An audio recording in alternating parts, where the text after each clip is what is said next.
Welcome to Trauma Training Tuesday, everybody, for December.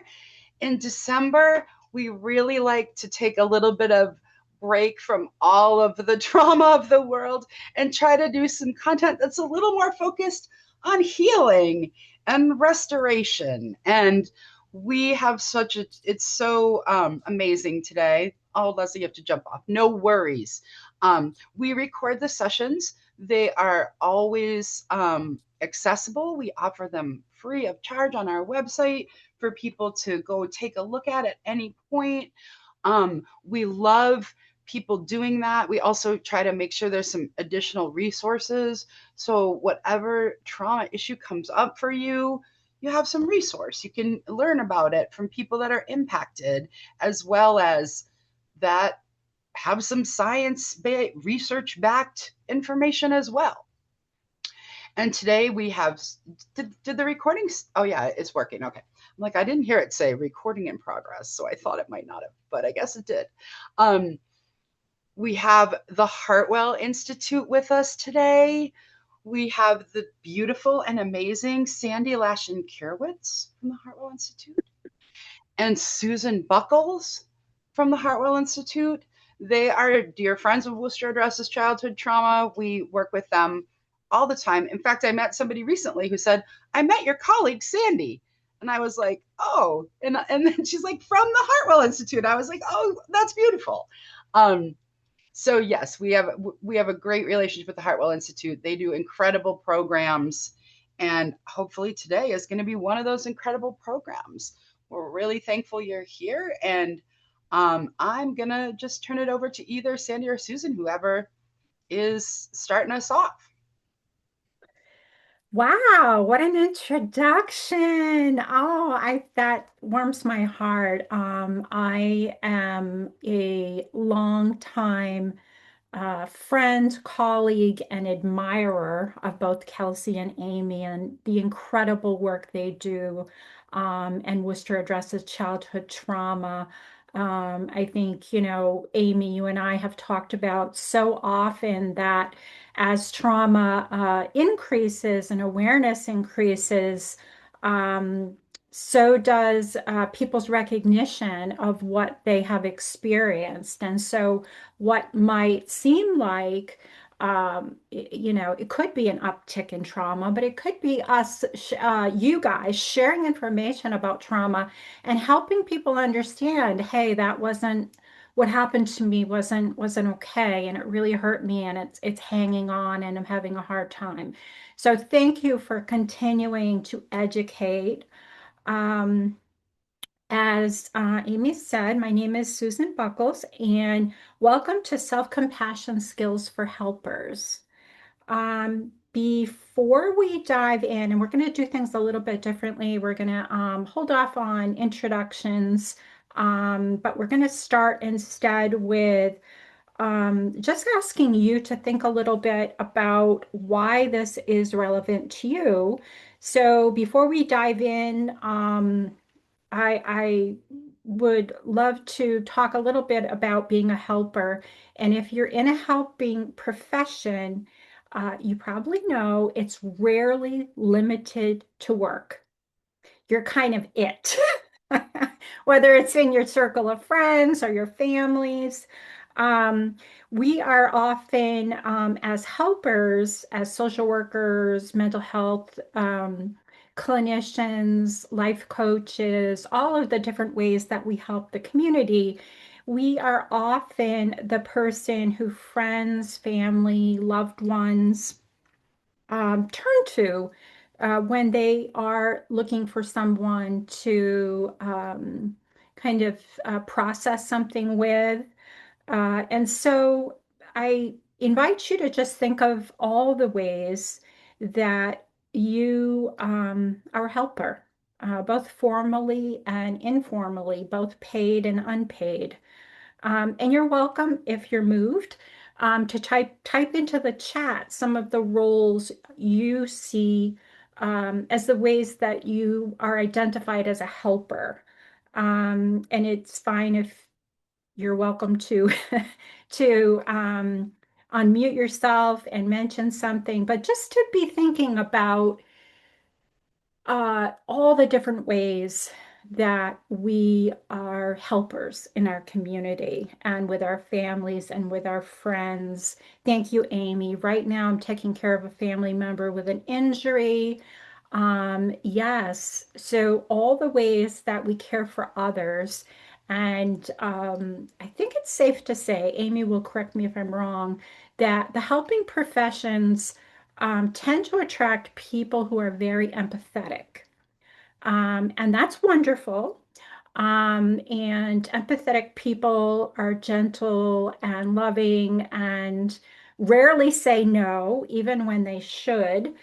And so but that empathy, it's hard to shut it off, right? So whether you're pulling up to a stop sign and you see somebody standing there with a sign that says, please help, or whether you're watching the news and you see people suffering, it's not a switch you can turn off. So the empathy is constantly being pulled from you. And so it's a positive thing, but it's also something for us to think about that it is pervasive. So I just want you to take a minute to think about all the different helper hats that you wear. So just for a couple of minutes, maybe think through the different, might be mom, sister, grandmother, husband, wife, all the different ways that you're a helper. Oh my goodness, Leslie. Hmm. Yes, I the saw Brown that one University. too. That touched my heart to think about all those young people and what they just went through. Right, right. And so those are the type of traumas, if we know someone, certainly um, it can feel very raw and very difficult to process. And also, as empathetic, helping people, um, hearing about it and knowing that it's happening, and particularly not that far away from where we are. Heartwell works closely with Brown University as well. And we reached out, and their response was that they are just absolutely heartbroken and traumatized by everything that's still unfolding. So thank you for thinking through. Thank you for thinking through family support specialists, working with kids with mental health issues in a lived experience role, raised kids with mental health. They still lean on me regularly. I cared for my dad up until the middle of October. Yes. So a lot of you put different things in the chat, and I apologize if I missed one, but I appreciate you taking the minute or two to think about your roles as helpers. So additionally, I want to just say that it is always our intention to create a space of gentleness and choice. So participation is optional, and whether you choose to use the chat or whether you choose to unmute yourself or whether you choose to just listen, it's all valid. Silence is valid. Also, please feel free to come and go as you need.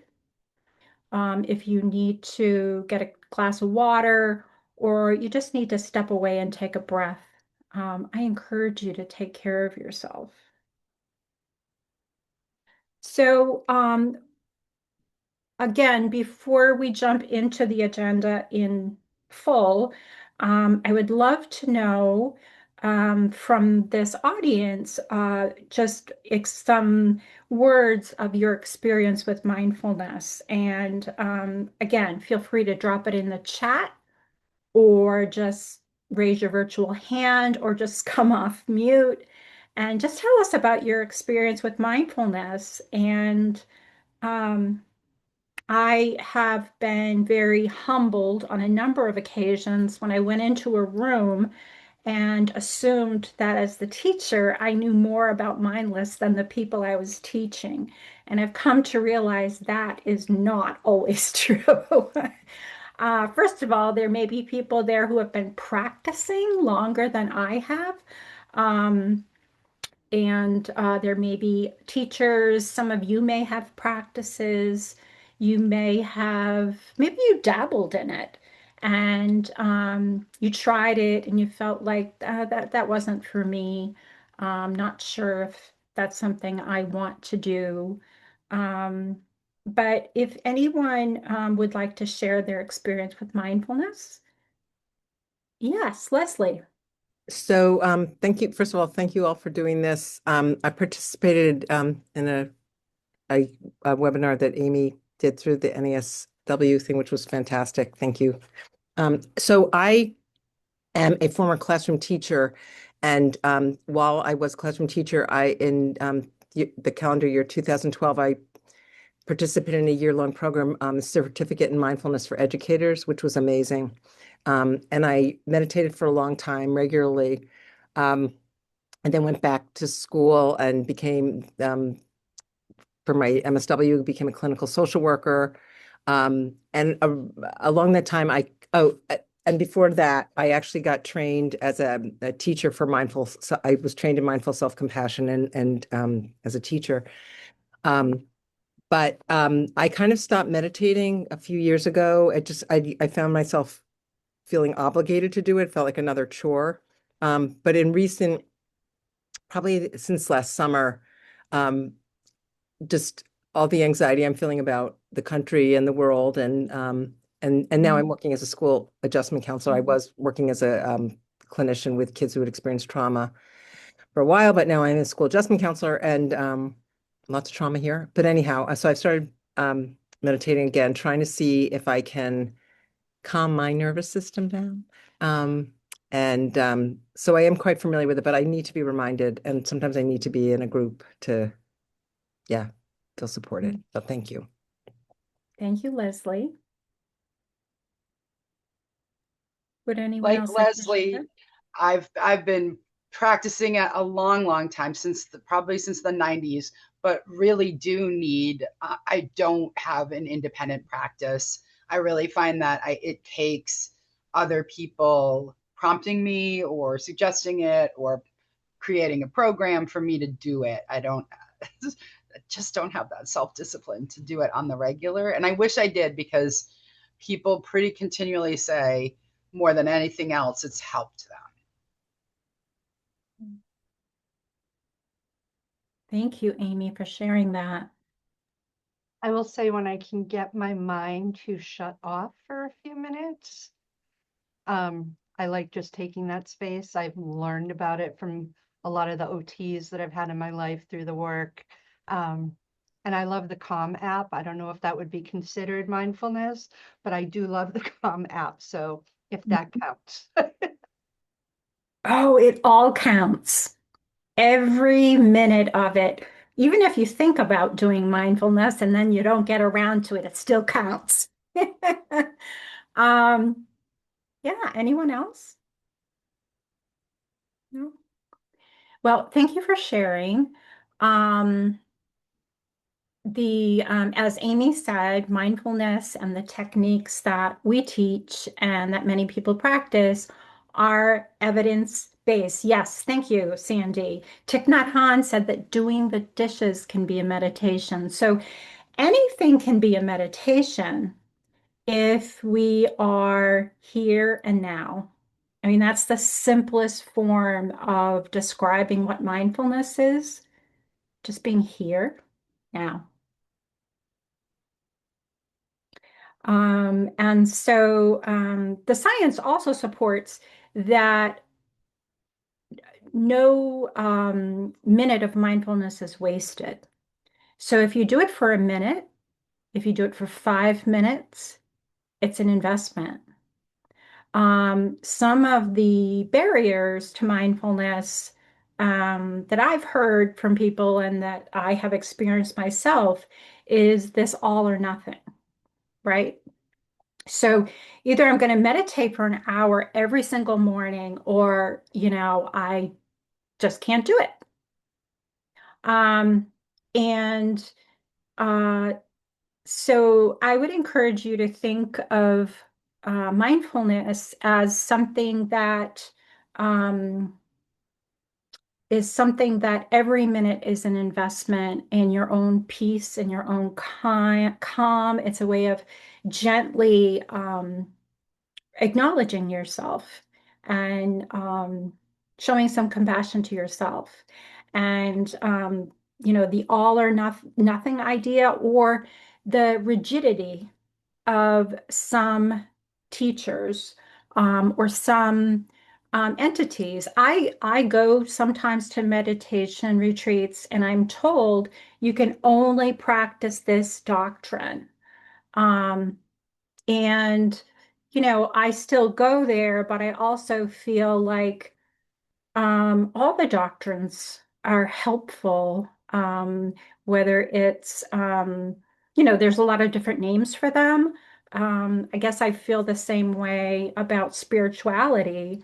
Probably the reason that I'm really drawn towards the Unitarian Universalist Church, that the sentiment and the time that we take for silent reflection is going to matter and be valuable no matter what we call it. So I invite you to think of it um, as progress, not perfection. That even if you do it today for 5 minutes and you forget tomorrow and you do it the next day for 5 minutes, also do it. I would encourage you to find ways that work for you, like the Calm app. I have an app too. I use Insight Timer all the time. And it's not what I use exclusively, but it can be a free and really wonderful resource, particularly when your mind is very, very busy and very noisy. It can be a wonderful resource. So, and I'm going to keep checking in with people. You are always welcome to unmute yourself and say something, unless we're having a moment of silence. Um, but I want to just reinforce what I think many know, and that is a little bit about what mindfulness is and what it is not. Mindfulness is not a religion. And if you have a religion, practicing mindfulness does not require you to change anything about the way you practice. It is completely compatible with religious and spiritual traditions. It is a natural human capacity. It's also not a Western invention. Um, it was not invented here in the United States. Here in Massachusetts, we have an amazing legacy of mindfulness. In Barre, Massachusetts, you may know the very first Institute of Mindfulness in North America was founded right there in Barre, Massachusetts. And John Kabat-Zinn, who popularized mindfulness and MBSR, did so at the University of Massachusetts in Worcester. So we have this beautiful legacy of mindfulness here in Massachusetts. Thank you, Amy. Yes, IMS in Barre. A lot of people have been there. Um, and so you are absolutely invited to bring your own cultural, your own spiritual traditions into this space. Mindfulness in no way replaces silent reflection, prayer, your spiritual practices. The mindfulness is intended to just support your well-being. And the perception of a unified heart mind is a foundational aspect of many Asian philosophies, viewing inner experience not as divided parts, but as part of seamless flow of feeling, thought, and spirit. So that's kind of in a brief way describing the philosophy of mindfulness. And so I am going to just say a couple of words about Heartwell, how Heartwell, yes, heart mindfulness. Thank you, Sandy. How Heartwell fits into the landscape of mindfulness. Um, I've been practicing mindfulness for well over a decade. And it was something that I was very specifically recommended to a place here, go here, do this. And I was very fortunate that I had a job where I could take 10 days off. And I had a car where I could drive to the place where the meditation retreat was happening. And it was in English. So I was very fortunate that I could go and have this beautiful retreat and learn about mindfulness in English. So, what Heartwell and what the founders of Heartwell, um, their desire to do was to remove the barriers to mindfulness so that, at least in the Worcester area, people would not have to travel. And of course, if we're online, it's very accessible. Providing mindfulness in other languages, especially in Spanish. Juan Jose, hi, he's here from the Heartwell Institute, and he frequently hosts mindfulness sessions in Spanish. We also have been working to translate our workshops into other languages. And we perhaps, very importantly, we want to dispel any misconceptions that mindfulness isn't for everyone. It absolutely is for everyone, and there's no one way to do it. The simplest terms are to just be present in the moment without judgment. So again, my name is Susan Buchholz. I work at the Heartwell Institute in Worcester, which has been in Worcester since 2013. Founded by Zaida and Bob, who many of you may know. They have since retired, and we have entered a new chapter of Heartwell, really kind of doubling down on making this work meaningful, accessible. We love to come to you. So if you are at an organization or you have a group that would like to explore mindfulness, please reach out to us because we love to come to you to bring mindfulness if that's what works best for you. So I'm going to introduce my colleague Sandy, who is here from Heartwell as well. Sandy, do you want to just say a few words about yourself? Yes, thank you so much, Susan. And thank you, Amy and Kelsey, for inviting us. And thank you all for your attention and warm welcome. Thank you, Susan. My name is Sandy Lashin-Curewitz. I have been with Heartwell since 2022. I am thrilled and energized to be working with Susan and to be working so closely with community partners. As she said, we can go pretty much wherever we're needed in the Worcester area and central Massachusetts. I've been a mindfulness meditation teacher for a short while, actually. I received my certification in February of this year after 2 years studying with a Sounds True program with Tara Brach and Jack Cornfield and a whole host of amazing um, teachers online or in books, and I love to geek out about mindfulness. Um, One thing I will add um, to Susan's list of what mindfulness is not is it's not therapy, but we are very fortunate, especially with all of the scientific research that shows how mindfulness can support mental health.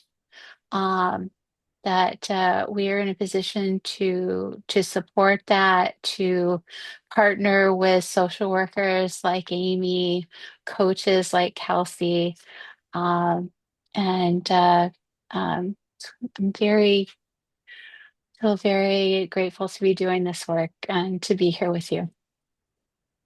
Thank you, Sandy. So Sandy is going to put the agenda for the rest of this time together in the chat so you can um, know what to expect. There's nothing you need to know. We just want to let you know where we're headed.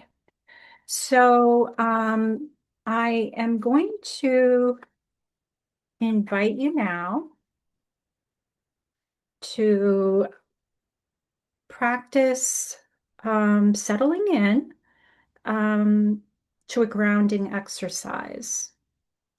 So I invite you to set down the helper role just for a minute. Just kind of set it down. If it's the helper role of mom, of therapist, of social worker, I invite you to just set it aside for a moment. This isn't about fixing or changing anything. It's simply a chance to pause and offer a little care to the person who spends so much time caring for others. If it feels comfortable, allow your body to just settle in. You can close your eyes or leave your eyes open, whatever feels right to you. Noticing your feet on the floor or the support of the chair beneath you.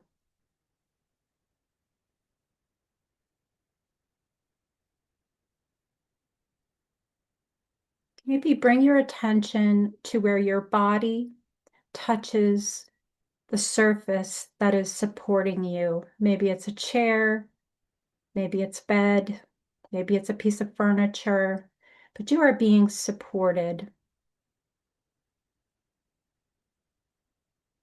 And under that support, supporting us all is the earth. So just for a minute, bring your attention to the fact that we are individually supported by the surfaces and then collectively supported by the earth. Take a gentle breath in and a slow breath out. There's no need to change your breathing. You're just noticing.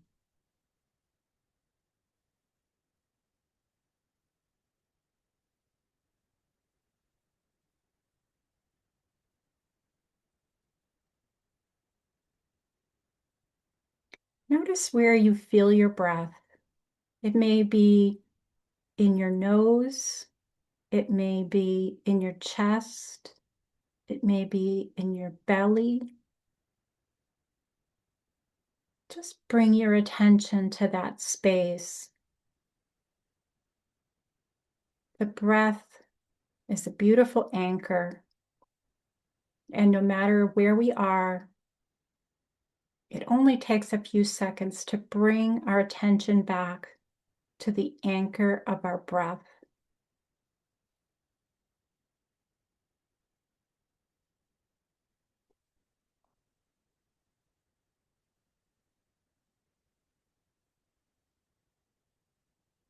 Just continuing to sit comfortably,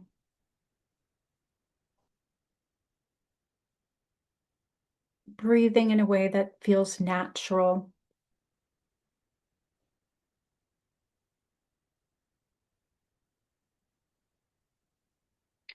We began this by talking about some of the many ways that we show up as helpers at work, at home,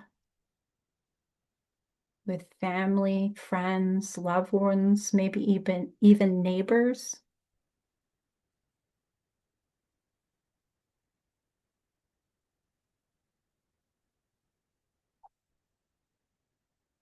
For the next few moments, imagine you are setting those rules down beside you. You're not getting rid of them. You're not turning away from them. You're just allowing them to rest next to you for a moment.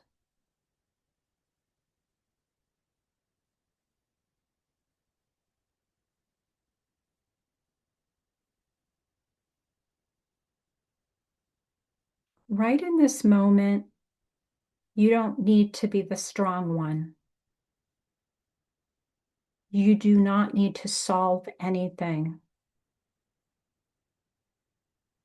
There is nothing that you need to offer or give.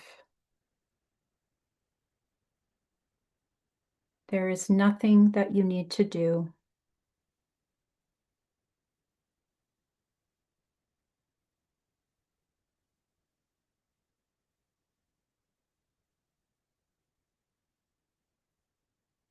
Notice what it's like to simply be here.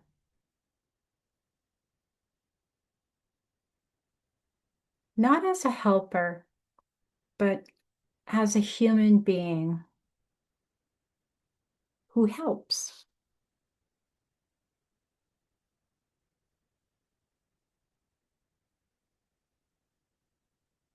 Now, I invite you to bring your attention to your body.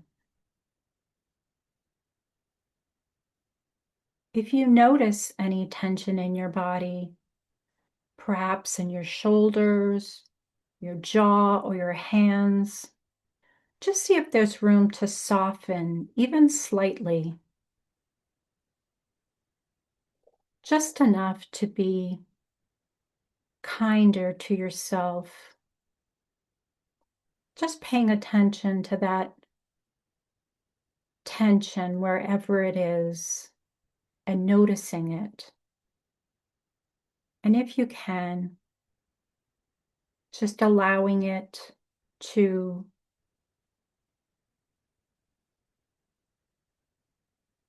relax. Sometimes it helps to bring our attention to our hands.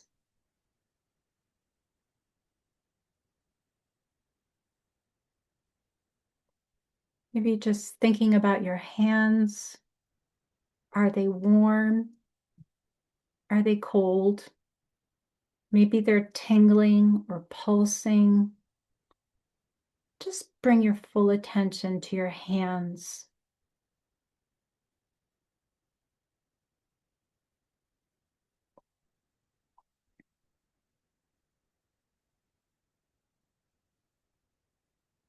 You might silently offer yourself a supportive phrase, such as, I'm allowed to rest for a moment.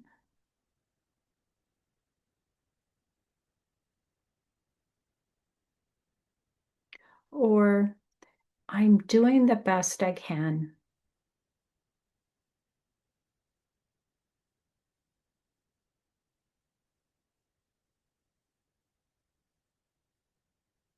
And it's okay for me to be here just as I am.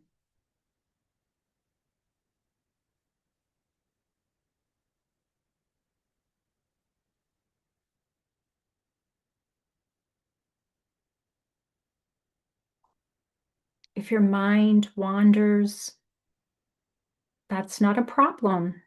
Each time you notice that your mind is wandering, you are already practicing a form of self-compassion.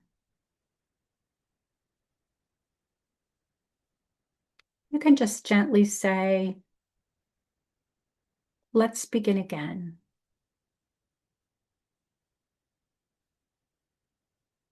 Just let the thoughts come, notice them, allow them to leave, and maybe softly say to yourself, let's begin again.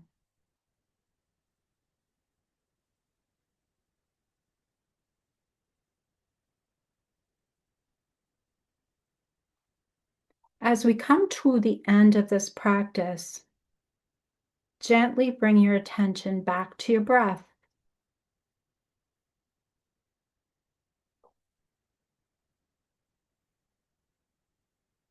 Now bringing your attention back to the support beneath you.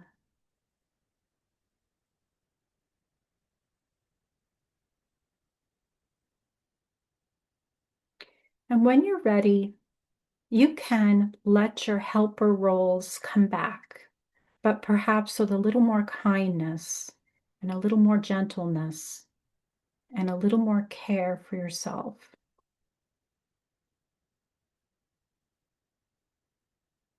This is the spirit of what we are exploring today. Not giving up caring for others, but learning to include ourselves in that care.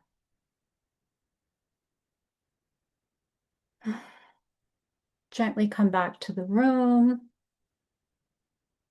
If your eyes have been closed, you can open them gently. Take your time to come back.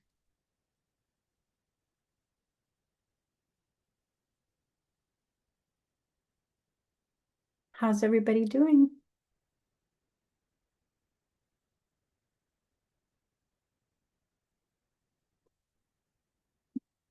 Always welcome if anyone would like to say anything in the chat that something you found particularly helpful. Wonderful. Thank you for the thumbs up and the hearts. That means so much. Thank you. Okay. So now we are going to, well, I want to draw your attention to the fact that the agenda has been dropped into the chat. And we just ended with number 4, which is arriving with kindness. Next on the agenda is about 15 minutes exploring self-compassion for helpers. And then after that, we're going to do a little check-in with people. We have a questionnaire that we would love to have people fill out. So we'll put that in the chat at that point in time. We want to hear what you value about mindfulness, what you'd like to see, if you'd like to be notified of upcoming sessions. And then after that, we are going to do a deeper dive. So I am going to hand over the mic to my colleague, Sandy, now. Thank you. Thank you so much, Susan. Thank you for that beautiful grounding exercise. I invite anyone who didn't speak up at first, if you feel moved to do so, to share any reflection, please. You're welcome to do that. And likewise, this is, I invite you to treat this as an interactive conversation. We are here to talk about skills for kindness under pressure for caregivers. Um,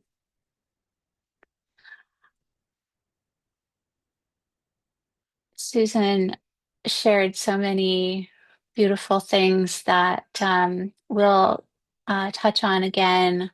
Um, Having kindness, gentleness for ourselves. I almost wanted to say, Susan, when you said we should include ourselves um, among the folks that we're caring for, I'm like, okay, we're done. That's all we need to know. Um, but it's not that easy, is it? Uh, Folks who go into the helping professions are, they become overwhelmed, um, or caught up in the energy of caregiving and just move from one person to the next person to the next um, situation um, to give care. And so glad that you all are here. I hope it's in recognition that um, it's okay to take some time for ourselves, that there's a need to take time for ourselves um, to re-energize so that we can have more energy, more capacity to keep caring for others. Uh, so the first thought or idea to I invite you to have some curiosity around is um, treating ourselves as we would treat a friend. Um, Please feel free if this is something that you already do, that you like, have some words of wisdom to share to the rest of the group. Please feel free to unmute yourself or to add some words to the chat. Um, One of the reasons that research and also, time being mindful shows us that we're not as likely to treat ourselves as a friend is that um, that our brains lean toward negativity. We carry with us a negativity bias. It was something that kept us safe, uh, at the beginning of humanity, and is not, bless you, Kelsey, and is not, Thank you. you're welcome, so productive these days. So often we feel in our body without even noticing it, um, that we're on high alert, that we're waiting for something to go wrong, or we're even turning that onto ourselves and not feeling good enough. Um, I just want you here um, to open your hearts and your mind, if you haven't already, to the fact that you are enough, um, and that you do deserve to be cared for, just like everyone else in your life who you're caring for. Um,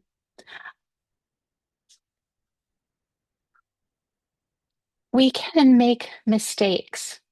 We're human. We make mistakes. Um, and it's okay. Self-kindness and common humanity tap into two separate but related ideas that we're human, but so is everyone else. That's one. And two, that's okay. Um, we often compare ourselves to others, and that leads to that feeling of being not enough, not good enough. Um, and we could do a whole other workshop about uh, the negativity bias and the and imposter syndrome. But I just want to suggest in this space um, that it's okay. It's okay to let go of the comparisons that we so often have for other people, other situations. And again, it's natural. Um, and actually I'm sorry because I feel like I'm kind of suggesting that we should, push that away. And I don't want to do that. Part of self-compassion, specifically and mindfulness in general, is cultivating space and the ability to accept everything as it is. So yes, we have negativity bias. Yes, we have imposter syndrome. Um, but we also have the ability to change our relationship with all of those things. And please, again, feel free to chime in. Um, Especially, has anyone Yeah, found Cindy, any? I can chime in if you want. I love Sure. what you said about comparison. That's like a conversation that I have with my kid all the time, and it applies to me too. Like if I am doing a quiz with 10 questions and I get one thing wrong, that negativity bias is I'm hyper focused on the thing I got wrong instead of I got 9 things right. And I have sadly passed that down to my child. And I'm always having to say, like, you're comparing yourself to perfect, not other kids, not your peer group. Because, like, whatever he's doing when he compares himself with his peer group, he's usually doing great, right? By comparison. But so often he's holding perfection as what he's comparing himself against. And then he is in this, like, and I do too, beating yourself up space about not getting it perfect. And I think that is something that all of us can really be guilty of doing. Yeah. Thank you, Amy. Yeah. I think Um, I think one of the most freeing things I ever heard was when somebody said to me, anything worth doing is worth doing imperfectly. I love Because that. Love that. I had spent all my life afraid to try new things because I wouldn't get them right. And the idea that everybody's a beginner, sometimes everybody's a beginner, and you don't have to strive for perfection. It's okay to just do things because you're liking it. And it just was so freeing. I'm not good at it yet, but I'm working at it. But you're Um, practicing, right, mhm, Deb? I am. That's beautiful. Thank you so much for sharing. And I'm sorry if I interrupted you. I didn't mean to interrupt you. Oh, I interrupted you, so No, you know you didn't. Thank you so much. No, thank you. That is beautiful. I love Yeah, that. Deb, that's a serious knowledge drop right there. That really resonated for me, and other people said that too. That whole idea of like the fear of not getting it perfect keeps us from doing important things. So I love the way you put that. Like if it's worth doing, it's worth doing imperfectly. Yeah. Beautiful. It's going on And my bulletin board. Exactly, Tara. Mine too. I'm writing it down. It's really good.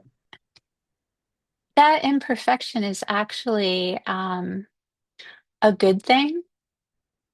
because that's where we learn. We're outside our comfort zone. That's where learning takes place. That's where change takes place.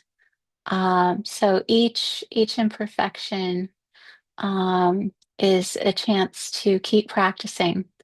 You probably heard this before, but that's why they call it practice. Um, and I also want to share that uh, all of the um, practices and traditions that we're sharing with you um, are not perfect. We're all different, and some things may work for some and not for others. Some things that work for me don't always work for me, and that's okay. Especially starting out with mindfulness and meditation, it's easy to get discouraged. Um, but again, you're uh, you're making progress. I know we often worry, are we doing it right? Well, if it feels hard, if it doesn't always work, but you're still practicing, you're doing it right. Um, so in addition, I just want to move on to uh, caring for ourselves as a friend um, also includes or can be helped by having our own caregiving system, whatever that is. And I bet that you have, well, obviously, every caregiver has a caregiving system. They haven't necessarily turned it toward themselves. So I invite you to think about that. And again, feel free to share. Um, it can include compassionate touch. This is something that is so easy to do in any moment, anywhere, in a moment of stress or uncertainty. Um, taking a hand to the heart, one or two. Um, I never thought about this until some of you may be familiar with Wendy O'Leary, who I had the fortune to work with in a prior life. And she showed this to me. She said, you can do this anytime. And it actually is a signal to the brain for the heart to slow down, for the brain to secrete feel-good hormones. Um, and it's also a practice in mindfulness called resourcing. So if you're in a moment and you don't feel that you have the energy or the capacity to bring that self-compassion for yourself, I invite you to remember to bring a hand to your heart and to think about someone who loves you or someone who you admire, um, an ancestor, even a pet, and imagine that beings or those beings' feelings of love flowing into your heart. That can be so helpful, and I've done it. Um, and again, it only takes a moment. Once you start reframing your situation, feeling that love, then you've taken the first step toward feeling better. So compassionate touch could be just, warming your hands on these winter days. That's a great self-compassionate act. And compassionate talk. Susan mentioned this uh, earlier, it might feel odd, awkward, even mechanical to talk to yourself. I think we've may have been conditioned to not talk to ourselves, but whether it's out loud or silently, um, again, we can speak to ourselves the way we might kindly speak to another. Say, "Hey, you're going to be okay." You might even have an endearment for yourself. Tara Brach does this a lot. It's okay, dear one. Darling, I understand and I'm here. I mean, I'm getting choked up myself right now. It's like, yeah, we think that, and we are dependent on others, but we also have that capacity right here for ourselves. Um, that leads to the idea of becoming more self-aware. We're always often on um, autopilot or on the proverbial hamster wheel. Um, Changing our relationship to our schedule, our negativity bias, the stress that we encounter, um, is somewhat dependent on our self-awareness. Um, Becoming aware, oh, I'm feeling stressed in this moment, and I'm breathing and I can pause. Um, I'm reading a book right now called You Belong by Sebene Selassie. It's amazing, very accessible. And Sebene actually talks about how she's constantly, you know, drawing her awareness to uh, self-judgment and she's practiced for, I think, decades and is a meditation teacher, and she still feels all those human things. And one thing that she really uh, recommends is to spend some time deepening your embodied awareness. And in the second hour, I think we'll take some time for a body scan. This is something that you may have heard of before. Uh, and again, this is another thing that brings you back to the present. Again, that's really so helpful because our brains are often feeling bad about something that happened in the past or worrying about something that may or may not happen in the future. We make up stories and we um, contribute to our stress and anxiety. And pausing for a moment and drawing our attention inward. I invite you to do this just a little bit right now. Notice the sensations that are going on in your body right now. Do you feel that you have enough breath in your lungs? Are your shoulders, your neck sore?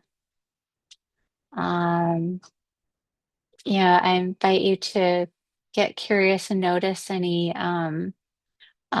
neutral feelings, tingling, or any place in your body feel really good right now.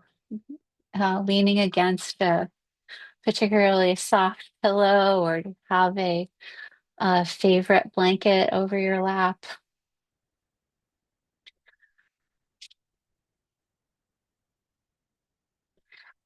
And once you have drawn your attention to sensations in the body, I invite you to meet them with kindness and curiosity. If you can, cultivate the practice of sitting with those feelings with this embodied awareness. And you can make the space to choose what you do next. Um,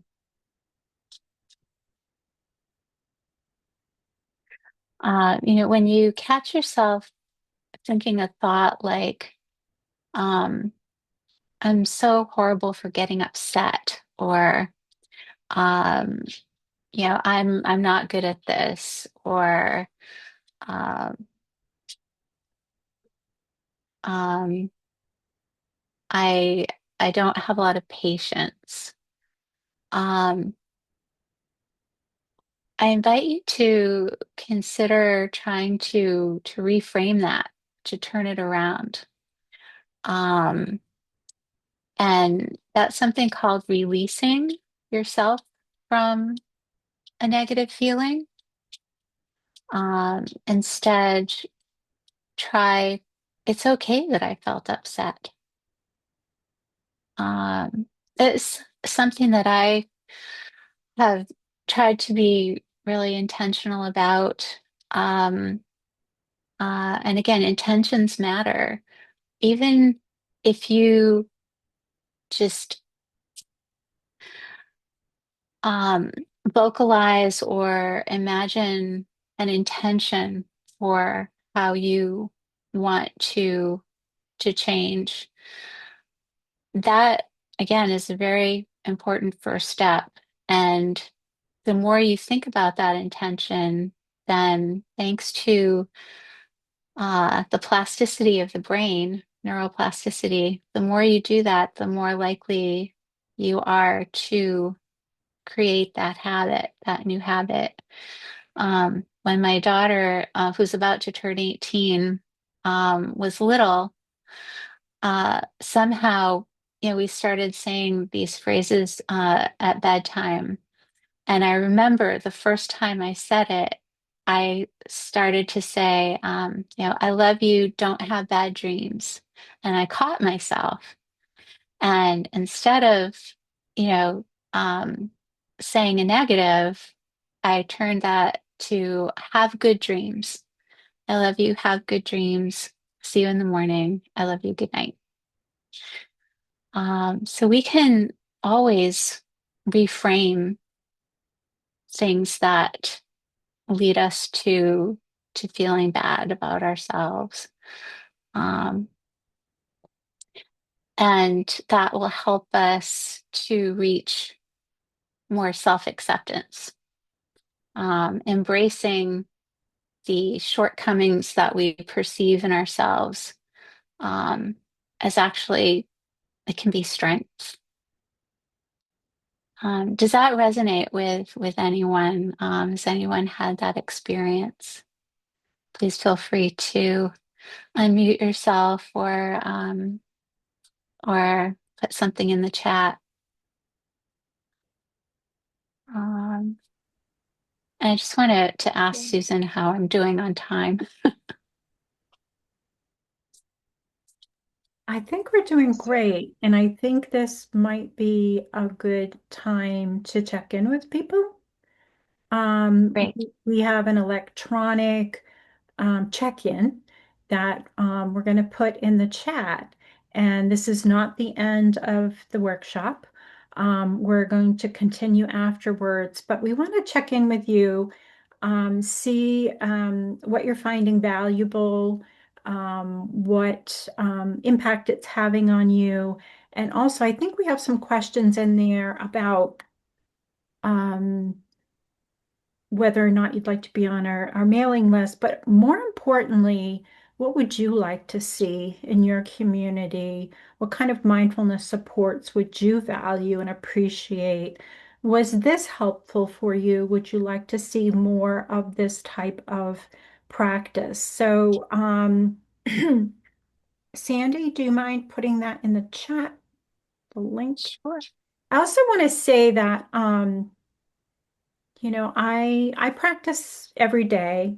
Um, and I feel like I'm so fortunate to have a job which requires me to practice every day. So it's quite a gift.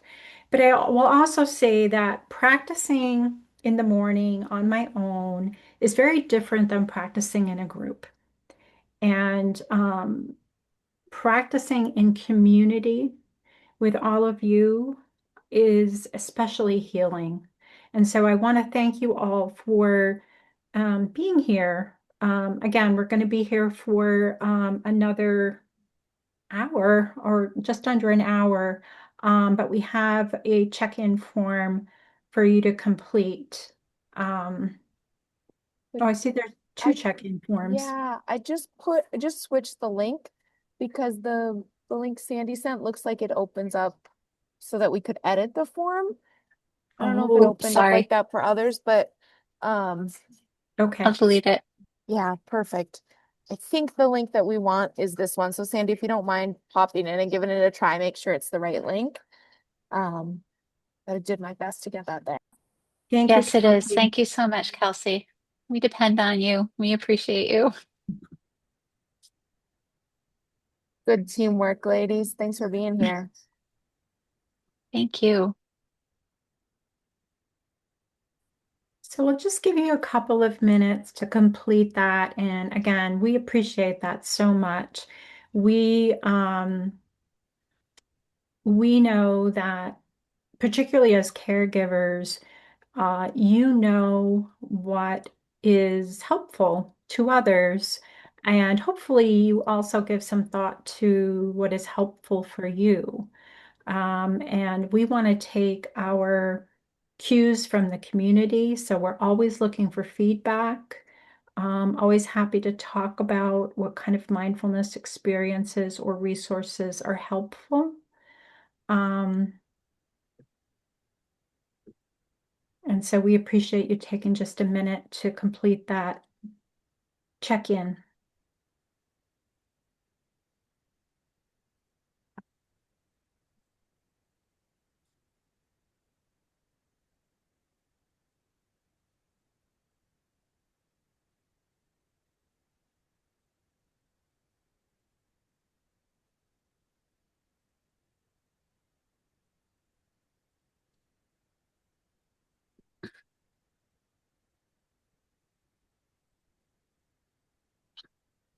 While we're doing that, if it's okay, I'd just like to put a bow on the um, the things that we've been talking about, um, and think about our perspective. Um, think about how we can cultivate the ability to choose not to tie our happiness to the influences of others, of external experiences. And that can be an act of self-compassion. And on the other hand, um, the people who we love, who help us feel uplifted, who we learn from, those are the people who we can turn to in a productive way, who remind us that we're not alone.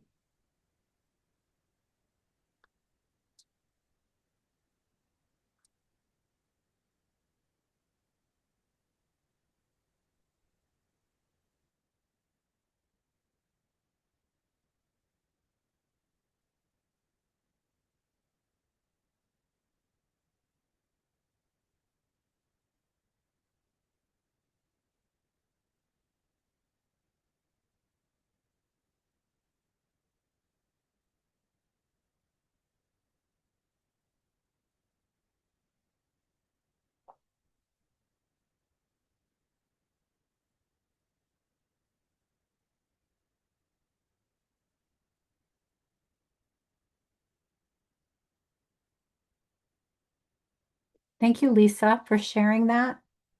I focus much more on the journey than the outcome and find that happiness is more attainable that way. That's a beautiful, um, it's a beautiful visual to bring to mind. And it really describes being in the moment, being mindful, being in the here and now. If we are always focused on the ending and where we're arriving, um, we um, we miss out on the journey along the way. And so I love that you shared that, Lisa. That's beautiful.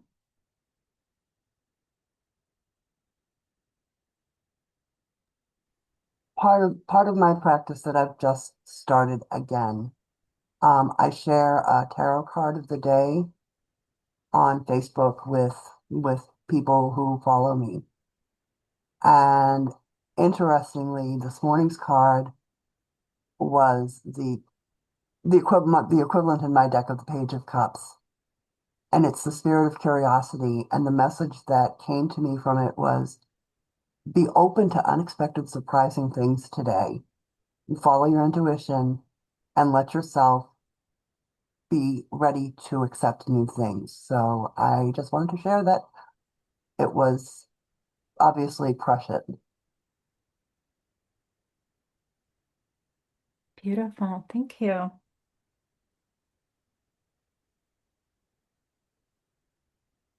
Okay, we are going to bring our attention back to the room and I see, thank you again for sharing in the chat.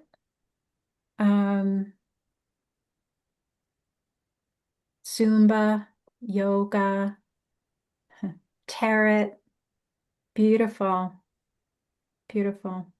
Yeah, we often talk about mindfulness and pair it with contemplative practices. So the beautiful thing about that, yes, running. When you hear about people who are passionate about running, they are very, quite possibly experiencing that flow that comes from being here and now. If you're running on the road, on the side of the road, it's unlikely that your mind is wandering too much. Hopefully, it's not. You're really thinking about putting one foot in front of the other. You're in the present. You're feeling your body. If you get a cramp, you're going to stop and take care of your body. So running is forms of exercise, forms of mindful movement. Um, I love that people are putting this in the chat because it's a reminder, cycling, yes. So it's a reminder that anytime we are um, focused on being here and now without judgment, we are practicing mindfulness. So it does not require us to sit cross-legged on the floor with our eyes closed and with chanting. Sometimes that's good too, but it is not required.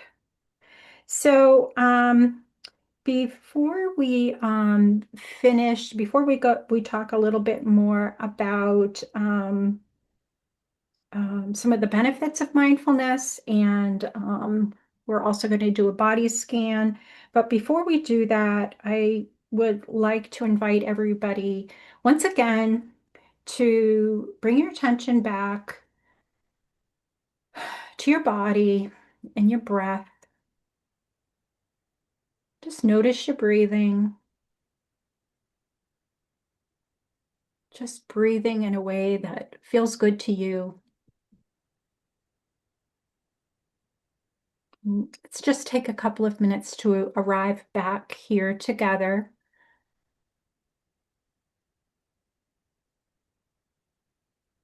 Just notice how you're being supported, if you're standing, if you're sitting. Once again, bring your attention back. to what is supporting you. And then let your attention drop down a bit and recall that we are all being supported separately, but we are all collectively being supported by the earth. Just a natural breath.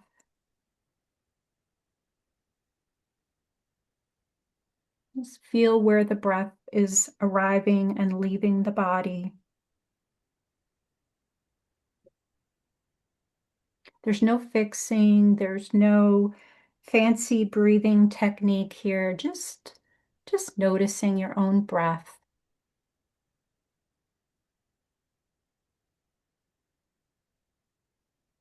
Again, if your mind wanders, that's okay. Just gently bring it back to your breath, the way you would a child. If you were walking with a child and they started to veer off in a direction that wasn't safe, you would just gently bring them back on course.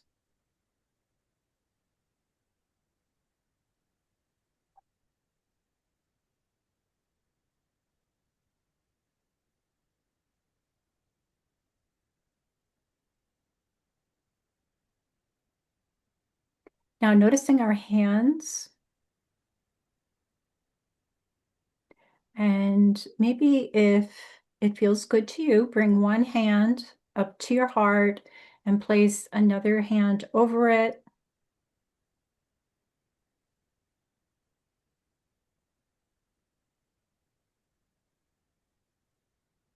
And say something kind and loving to yourself. It might be, you've got this, you're okay, you're safe.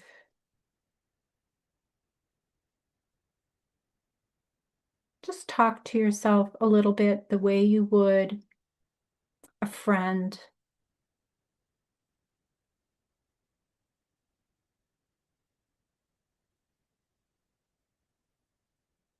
Feel the contact of your hands on your chest.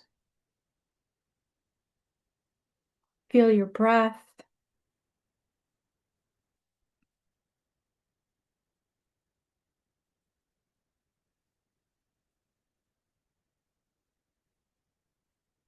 You can leave your hands there or let them drop into your lap, and then gently bring your attention back to the room, maybe wiggling your toes, maybe wiggling your fingers, and just bringing your attention back to the room.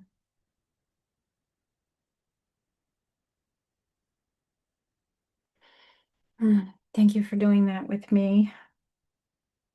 I'm going to pass it back to Sandy, who is going to share a little bit more about the benefits. And also we're going to do a body scan, which some people call the Vipassana. It has many names, but a body scan is basically what it is. So no matter what you call it, it is noticing your body part by part. Thank you. Thank you, Susan. So there have been more studies than I can count on mindfulness in general and self-compassion in particular. More than 4,000 studies have been published on the subject of self-compassion, beginning with Kristen Neff's study. When she began as she began doing research after becoming a scientist.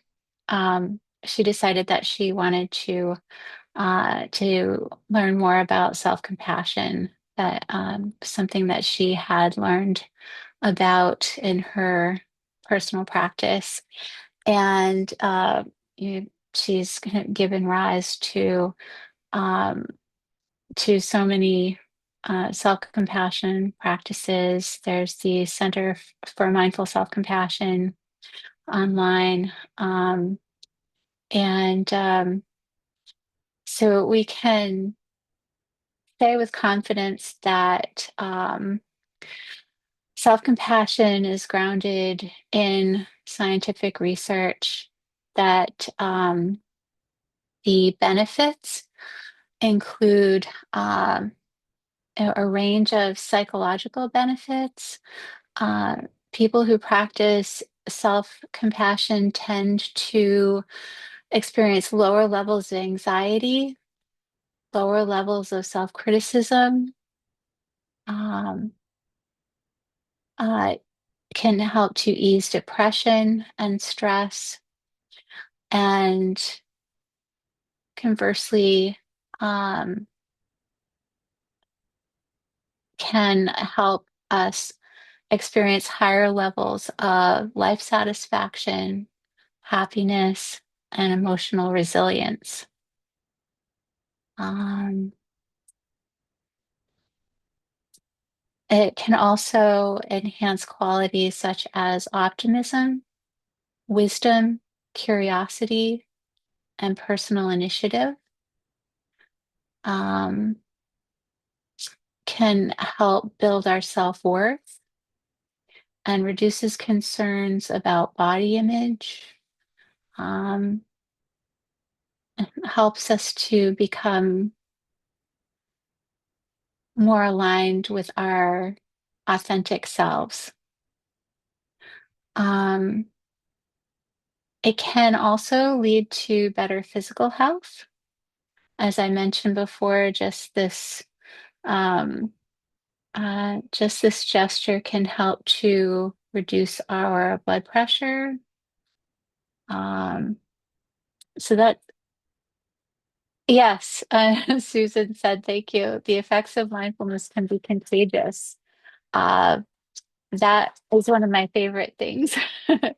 Um, that and one of the reasons why we do what we do, because it's not just for individuals, but if I start to feel less stressed, if I cultivate the ability to pause before I speak, then I am being a better communicator. If I have more compassion for myself, I can have more compassion for others.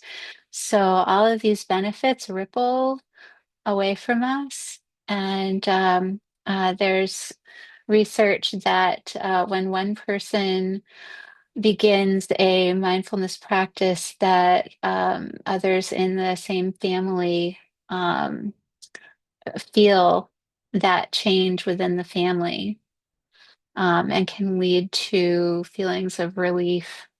I've experienced that in my own family, and I don't mean to say, oh, I'm so great that I practice mindfulness and so now my family is happy. It's not necessarily the case, but I have seen a tremendous amount of change in myself, and I'm grateful for the changes that I've seen in my husband and my daughter, and friends. So, um, but as with anything, um, I invite everyone to try things out for themselves, to keep what works and let go of what doesn't. Um, Anything else? Uh, I'm going to share a link to an article about the benefits of self-compassion. I don't want to overload folks because there's just, you know, you could just drop any question that you have into Google and find millions of results. Does anyone have any questions now? Um,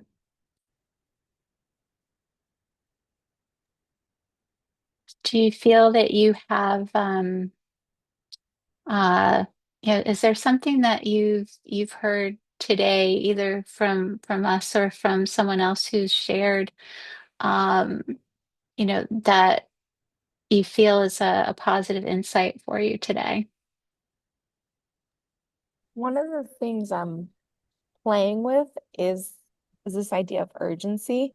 I work a lot like in things with like deadlines and or appointment times, and you have to show up at the time, right? And the time boundness of it all. Um, and and I think I'm taking with me this reminder that prioritizing myself, my taking care of my brain and my body is just as urgent as anything else on the calendar, anything else that's time bound, right? Um, yeah, it's not fully formed, Mm, but it's just kind of keep mulling that over. Thank you. mm. Thank you, Kelsey. Thank you for sharing that. That's a great insight. Um, I think we may have heard, put time for yourself on your calendar. And maybe we've even thought, oh, that's cheesy. Or how do I even have time to do that? But I've also uh, interacted with folks who have created clear boundaries for themselves, and made that time for themselves, and really have appreciated the benefits of it. I've also just kind of dip my toe into boundaries, because again, that's another huge topic. But I've read that there's a lot of anxiety around creating boundaries because we're not sure how others will respond to them. But there's evidence that people tend to respond much more positively than we fear. Um, so yes, thank you for bringing that up, Kelsey. Um, so if no one else wants to share, oh, Lisa, I became a Zumba, yoga, Pilates instructor so I could self-abandon and make myself a priority. That's So I could awesome. not Yes. self-abandon. My apologies. Oh, sorry. So I Self. could make myself a priority and not self-abandon those needs Oh, to like prioritize movement and my health as I take on new roles like being a mom and things like that. And so one of the things I really wanted to do to have self-compassion to myself was make sure that I keep my identity as needing to self-care and self-compassion and all of that, and to make the space for that. I made myself the teacher so I couldn't skip out on class. mm, what a great commitment, Lisa. Thank you so much for sharing that. I love Yeah, that, off. Lisa. I struggle Yeah. with that myself. Like I won't just go for a walk unless I'm walking the dog. Like why would I do something if it doesn't benefit the dog, right? And I find that in general that I struggle with doing things that are just for me.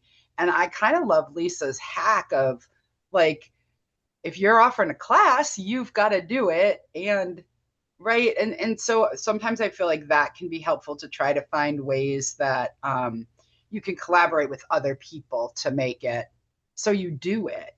I know I rarely do things on my own. If I make it a commitment to somebody else, I'm much more likely to follow through. I also Mm, loved what you said earlier, Sandy, about just a toe in boundaries, and I put that little picture in the chat because I have to remind myself of that a lot.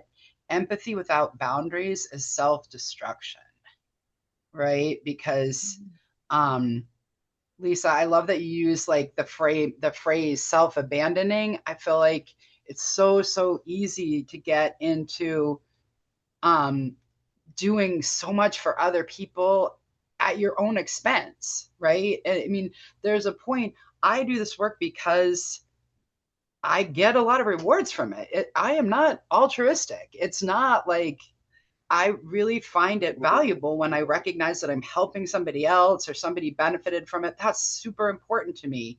And so, on the other side of that, it's you can get resentful, you can get depleted, you can get used up, when you're giving too much. And that's why I do feel like the framing of self-compassion is so important for helpers. We're not having problems having compassion for other people. It's making a point and a priority to turn it on ourselves just as much. Yeah, Deb, somebody else's crisis doesn't have to become my emergency. That's a really good point. That's another thing that that Kelsey and I talk about a lot is emotional contagion, right? And it's really a good practice if I'm working with Sandy and Sandy is really anxious, it's very common for me to get right in there with her and understand what's going on for her and be there with her in anxiety. And that's a powerful intervention. But then now I'm anxious too. And am I really like help, right? And I love that you said that about your family, like you being able to cultivate more calm and presence and being more mindful gives you more to give them, right? Pull them into your calm instead of being pulled into anxiety. That's what I'm trying to do. At least it's not really working that well for me. I can't lie, but I'm really trying it. Amy, getting wrapped all up into other people's stuff. I don't mean to kind of keep bringing it back, but taking care of my dad, I called the doctor for a refill on a prescription. And they called me back and said, you haven't been in since June of 24. We can refill it. I had just lost track of, I was so enmeshed. And if I wasn't at work, I was with him and taking care of him and doing something for him. And then I go home and take care of the dog. So I was pretty much sleeping. And to hear that it's been about 18 months, and I usually go every 3. So it's very easy to kind of get lost in that because you're so wrapped up. And obviously, I am not very good at looking in the mirror. I am great. Everybody else, I have to remember there's a mirror. Thank you, Tara. That's so important. None of us are good at looking in the mirror. Tara, I want you to keep bringing it back. You know, when you said, I'm sorry to keep bringing it back, please do. Right? Like that, Yeah. so much of caregiving is so quiet and it's so alone, right? It's just, we just do it and you keep going and going and going. And so taking the space that we've got today to keep bringing it up, please don't stop. If anybody else's that resonates, please, because this is the space. Yeah. So I apologize if you can hear my dog barking, but I just wanted to share that um, that I sometimes say when I'm doing introduction to mindfulness that we we really hold up and celebrate words and ways of being that benefit other people, but not us. So, how many times have you been told by your employer you're a great multitasker? Maybe that helps your employer because they, instead of hiring 3 people, they hire one who can do all 3 jobs. The other thing is, how many times have you heard somebody say, he's such a selfless person? Like a compliment, you know? And social workers or nurses, they just give and give until they can't give anymore. That may be true, but is that a healthy thing? And so we glamorize and we elevate.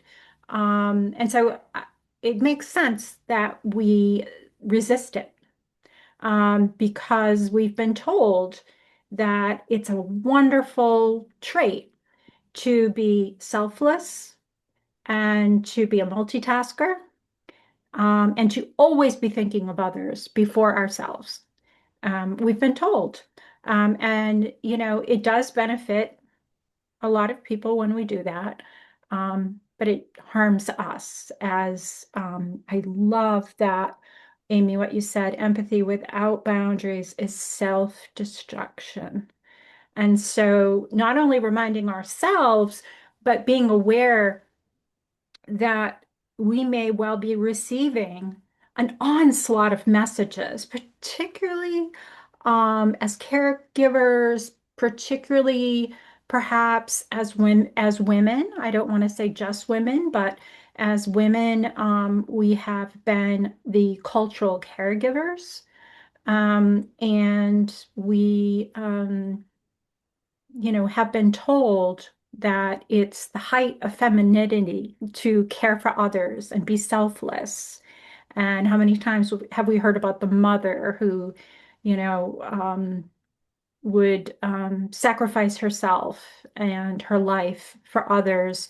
And it's on the surface, it sounds like a really beautiful thing, but we know that that's not the outcome. That is not what we experience. So I just wanted to share that, because not only do we have these messages, well, actually, it may be internalizing messages that we've been hearing all along, that to be a good community member, to be a good social worker or a good nurse or a good counselor is to put everyone first. Um, and so we've internalized those messages. And just the way we internalize those messages, we can also internalize new messages, that I matter, and I deserve the same love and care that I give to others. And what you said when you were talking about when you started practicing mindfulness, it was contagious. For me, it started when I recognized that I was a source of stress in my household. I was a source of tension. Everybody was tiptoeing around me because they weren't sure how I was going to react. And so I don't like that. I don't like making people uncomfortable.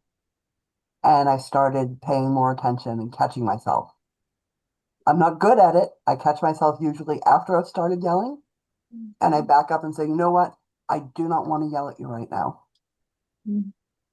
This is not how I want this conversation to go, but it works. People are much more comfortable. The stress level in the whole household is less because I'm not putting it out there. So I think that's another part of self-awareness, is also being aware when you are the source of the tension. Mhm. Because of course, when the person who does all the yelling stops yelling, of course everybody else is going to be a bit calmer. Mhm. So Mhm. Thank you, Deb and Amy, and everyone for sharing all of that. You reminded me of, because I have like 100 tabs open on my computer. I remembered this worksheet. I just put a link in the chat. Uh, a worksheet to help us be aware of what mood we are generating to others. So as you said, Deb, or even on the flip side, caregivers and social workers, excuse me, can um, you know take a look at the workshop and turn it toward the folks that you're working with, and um, notice what moods they're generating in you. Um, so let's do a brief body scan that will help us to again to ground ourselves in the body, see how we're doing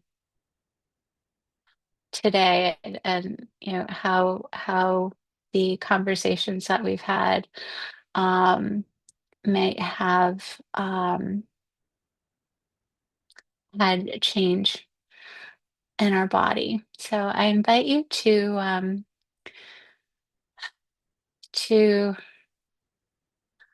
draw your attention to your breath.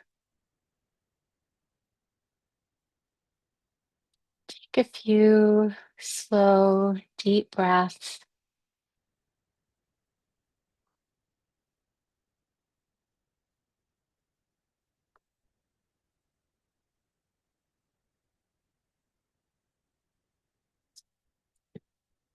And as we drop into our bodies and go through this body scan, I invite you to kind of keep in the back of your mind if you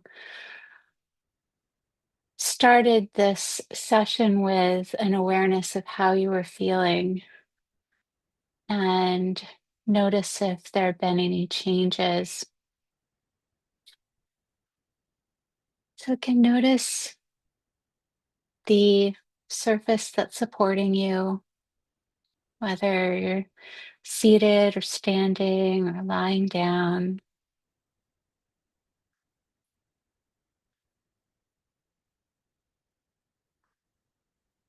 Draw your attention to your feet.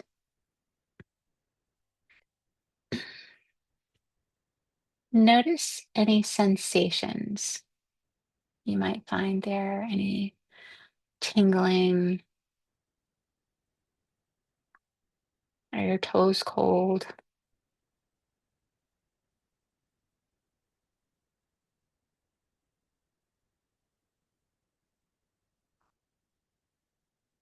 If you're like me, maybe you're straightening out your toes after curling them up.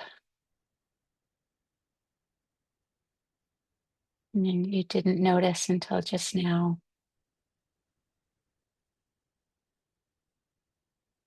Let's travel up to our ankles,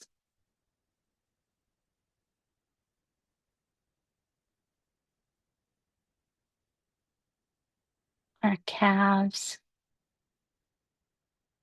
our calf muscles, our shins.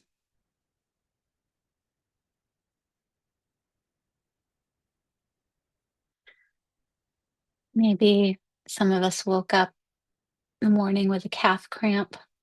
Still might have a little pain lingering there, a little discomfort.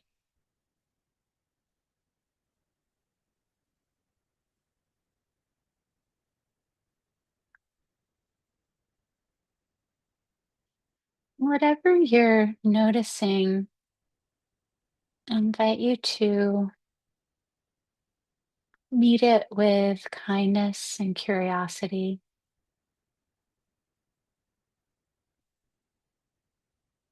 Move up to the knees.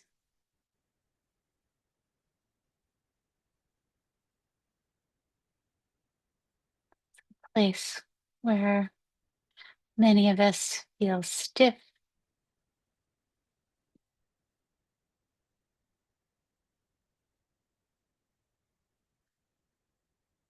If you feel any tightness anywhere, one of the things that I love about mindfulness is the power of our um, imagination.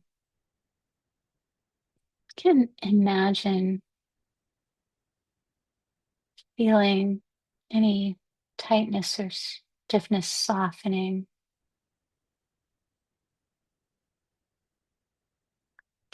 Remember when I first started practicing yoga many years ago, I would imagine my muscles like sponges, just softening and finding flexibility.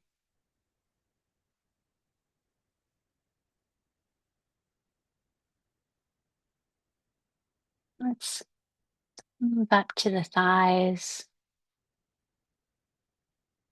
Maybe you can feel the muscles of the thighs hugging the bones.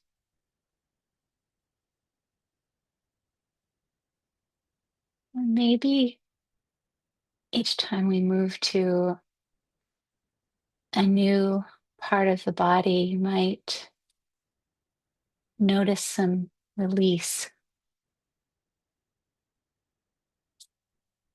You didn't even realize you were holding.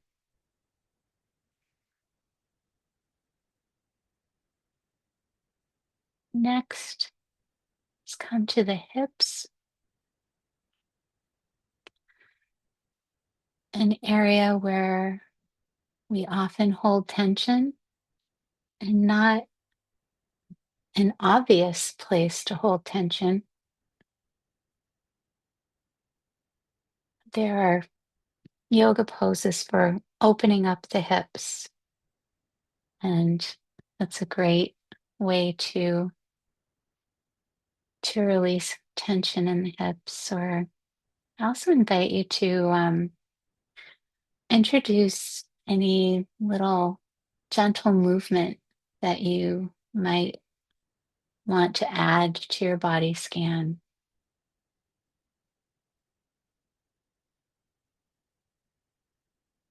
As we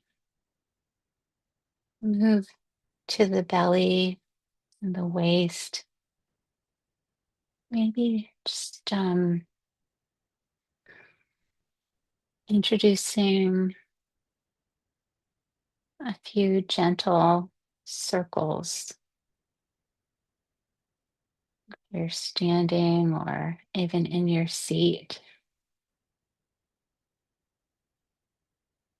Notice how just a little movement changes what we're feeling. Notice the lower back, another popular place for discomfort.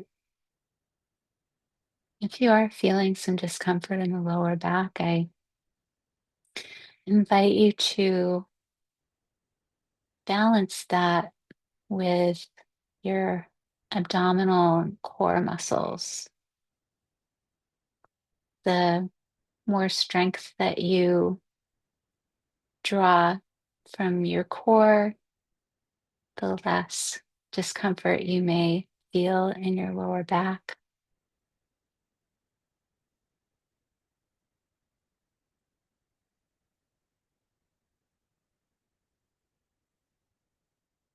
Notice your spine holding the rest of us up. Maybe even taking a moment to wind your way up the spine like a spiral staircase.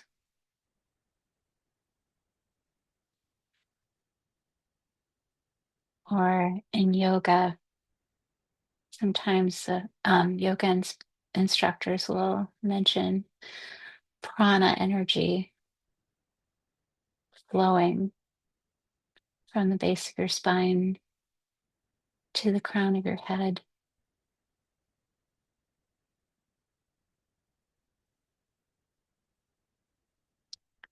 Let's move up to the rib cage, the chest, the heart.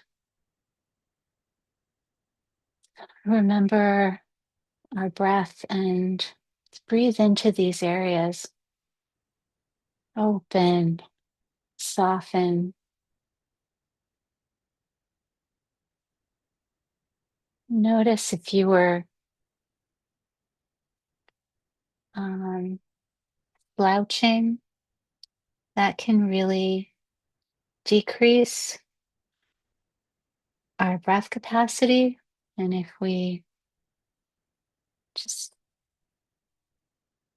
raise our posture up, that helps to open our chest and increase the breath and can be a great relief and a great surge of energy. Notice the shoulders, especially if they're up by your ears. Just to release them. Maybe even draw them up to your ears and then just let them go.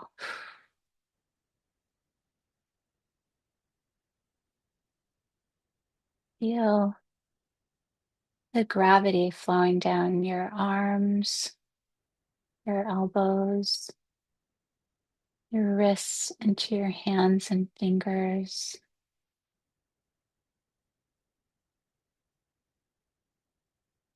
Back up to the neck. Soften the muscles of the neck, the jaw. It gets clenched. Release the jaw.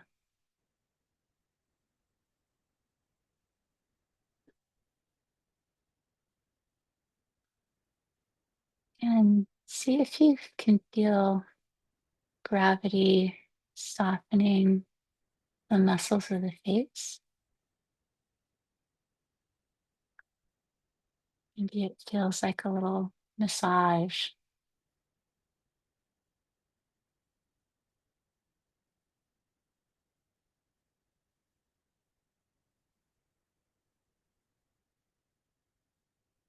The forehead.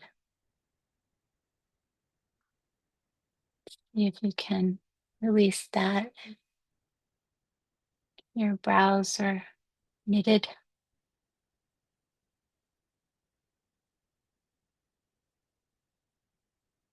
And finally, the crown of your head.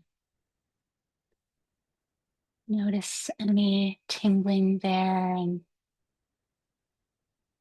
if you can imagine it opening to energy, to gratitude that you can carry with you to the rest of your day. And send some gratitude back down towards your feet for all the things the body does for us that we may not even notice, think about.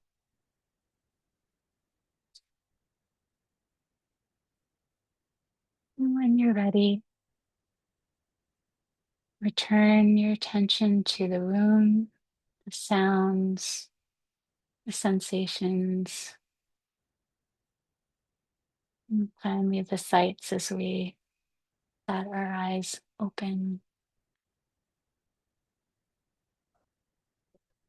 Welcome back. Thank you for that journey, going on that journey with me. I hope maybe you met something along the way that some new awareness that you can find helpful. And we're very close to 2 o'clock. So I'm going to turn things back over to Susan to close us out.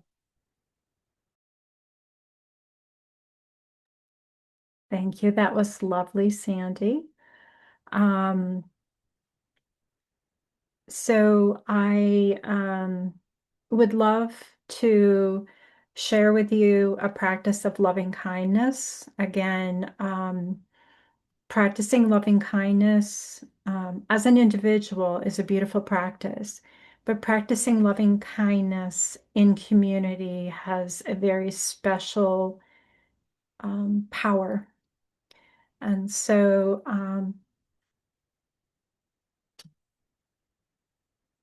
I invite you to just get comfortable and you can gently repeat to yourself the words that I say.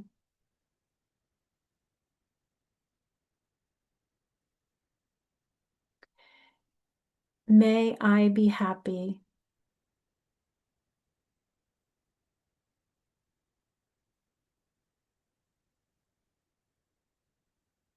May I be peaceful.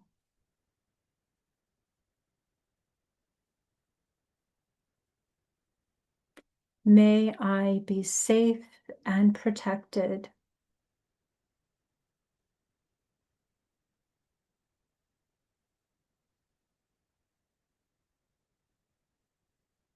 May I live life with ease.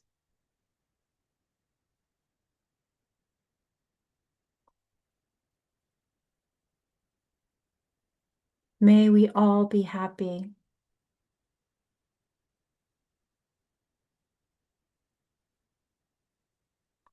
May we all experience peace.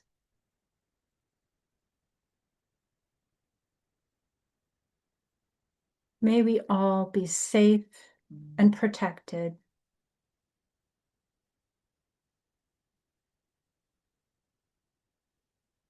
And may we live lives with ease. Thank you.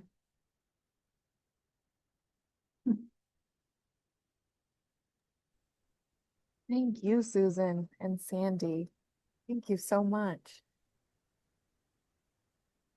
That was so beautiful. And the time went by so fast. Wow. I can see Sandy put in there some details of upcoming. Oh, great. The Mindful Beginning in January 7th. The Heartwell Institute has lots of ongoing programs. I know that they can do both in person and online. And if you missed it, Susan said in the beginning, they are very happy to bring programs to you and your workplace or any gathering space you have. It's such a great resource to have the Heartwell Institute, and we're so glad that so many people got to take advantage of it. Right in time for the holidays, right? Thank you. It's such a, can be such a stressful time. It's great to take a minute and take good care of ourselves. Thank you all so much for coming. Kelsey's put in there the link to our mailing list if you'd like. And is there anything else that Heartwell would like, or any requests, anything else? Thank you all so much. We're so grateful you spent this time with us. Everyone who was here added so much to it. I took some notes. I really love some of the things I learned from the other participants. Thank you, especially Deb. That was beautiful. And yeah, we're so grateful to all of you. If you'd like to be able to share this with someone else, the recording will be up in the next 24 hours. And we love that people, we love this information getting out wherever it can get out. Thank Yes, you all thank you so so much. much. Thank Thank you, you. Amy. Thank you, Kelsey. Thank you. you.